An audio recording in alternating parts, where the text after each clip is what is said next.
Suf, dam solaman. Qo'shni, assalomu alaykum, yaxshimisiz? Rahmat, yaxshi, Allohga shukr, tinchsiz? Qanday yaxshi? Zo'rmi?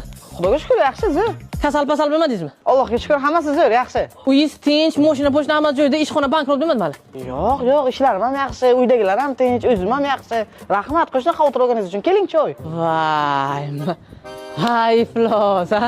Ro'za oyida odamlar birovni aldashgan qo'rqmay qo'yibdi hozirgi vaqtlar. Qana? Kim qo'shni? Folbinda. Kasal bo'ladi, ko'ngli og'rib qoladi, pochkasi unaqa bo'ladi, bankrot bo'ladi, ishxonasi yopilib ketadi deganda, ana sog'lom yuribsiz-ku.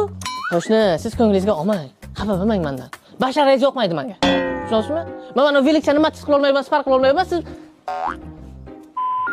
Mos kelaman. Qayerga qo'shni?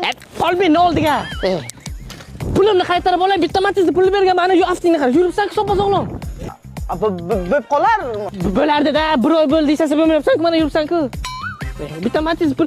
Mana buni boshqa qilsam bo'lardi men. Pasiliga ketdim nima buni.